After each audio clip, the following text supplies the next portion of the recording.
এই চ্যানেলে সম্প্রচারিত সকল খবরই সচেতনতামূলক এবং শিক্ষণীয়, কোনো কিছুই প্রভাবিত নয়। আজ বিধানসভায় মমতা ব্যানার্জি একাধিক বিষয় নিয়ে কিন্তু এ রাজ্যের যে পরিস্থিতি হয়ে আছে তা নিয়ে একাধিক সিদ্ধান্ত তিনি নিয়েছেন। তার মধ্যে এক অন্যতম সিদ্ধান্ত হলো রাজ্যের আলুর চাহিদা মিটলে তবেই অন্য রাজ্য থেকে আলু পাঠানো হবে, এমনই কিন্তু বক্তব্য তিনি রেখেছেন। তিনি এ রাজ্যের আলু ব্যবসায়ীদের কথা ভেবে যাতে আলু ব্যবসায়ীদের হিমঘর থেকে আলু না বার করতে হয় এবং এ রাজ্যের চাহিদা পূরণ করার বদলে বাইরের রাজ্যে পাঠানোর যে চাপানুতর তা যাতে একেবারেই সৃষ্টি না হয়, তার জন্য কিন্তু মুখ্যমন্ত্রী মমতা ব্যানার্জির এমনই সিদ্ধান্ত।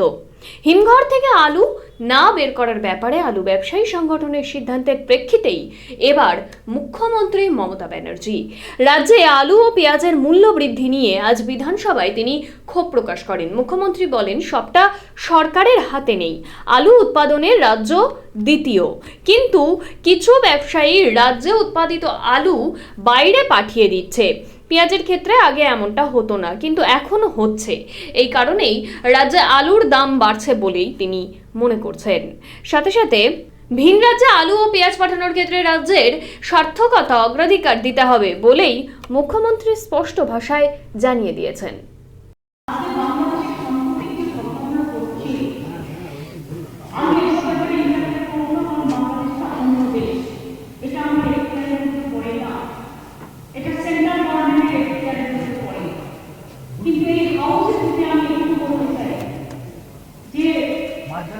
কিছুদিন আগে আমাদের প্রায় ১৯ জন মৎস্যজীবী তারা ট্রলার নিয়ে ভুল করে ঢুকে গিয়েছিল। আগে আমরা বুঝতে পারতাম না কোনো মৎস্যজীবী ঢুকে গেলে যে তারা আদৌ বেঁচে আছে কিনা, কোথায় আছে। এখন আমরা একটা কার্ড সিস্টেম করেছি, আমরা ট্র্যাকিং করতে পারি এবং আমরা ট্র্যাক করে নিতাম। তাহলে বাংলাদেশে থানায় নিয়ে যাওয়া হয়েছে, ডিটেন করে রাখা হয়েছে, তারপরে তাদের জেলে নিয়ে যাওয়া হয়েছে। আমি হাউসে বসে আমার কোনো দ্বিধা নেই, এটা আমাদের এতে আমি জানি না ইন্টারন্যাশনাল চুক্তি অলঙ্ঘন হয়েছে কিনা, কিন্তু আমি সেটা করতে চাই না। কিন্তু আমরা নিজেরা আইনজীবী দিয়ে চালাইছি, ভারত সরকারকে বারবার ব্যাপারটা আমরা জানিয়েছি, কিন্তু আজও তারা মুক্তি পায়নি। আগে কিন্তু তার পরিবর্তে একটা ঘটনা করি, বাংলাদেশের একটা জাহাজ এখানে এসে ক্যাপসাইজ হয়ে গেছে, বাংলাদেশের একটা ট্রলার। আমরা কিন্তু তাকে উদ্ধার করেছি, তাকে চিকিৎসা করেছি এবং তাকে কিন্তু আমরা তার মর্যাদার সঙ্গে তার পাসপোর্ট ছিল, অফিসিয়াল ডকুমেন্ট ছিল, ওখানেও ফিরিয়ে দিয়েছি।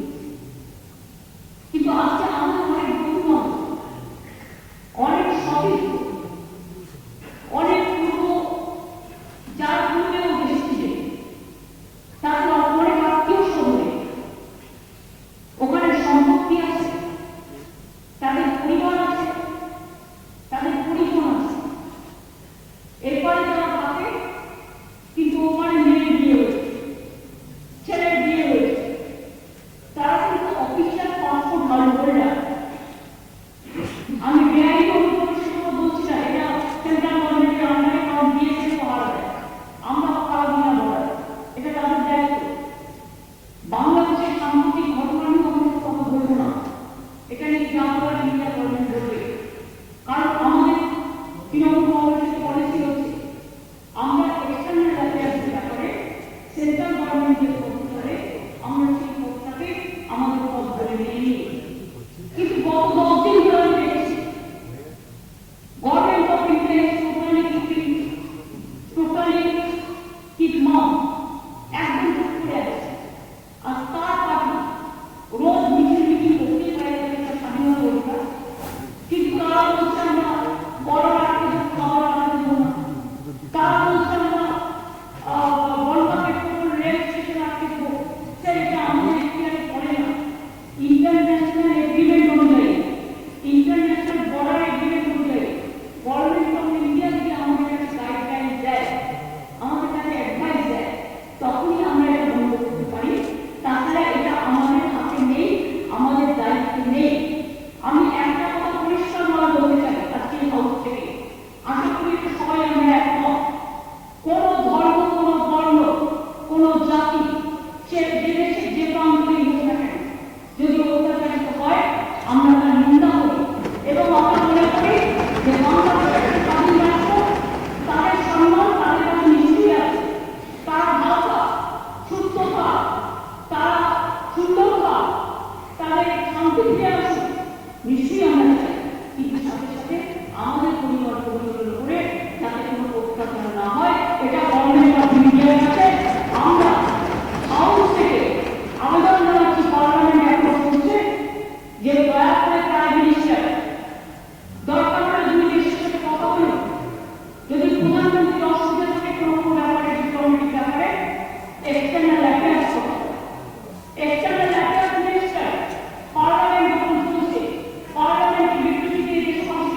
আমাদের অডিওগুলো নাম আসি করছে সব নিজেরা কথা বলে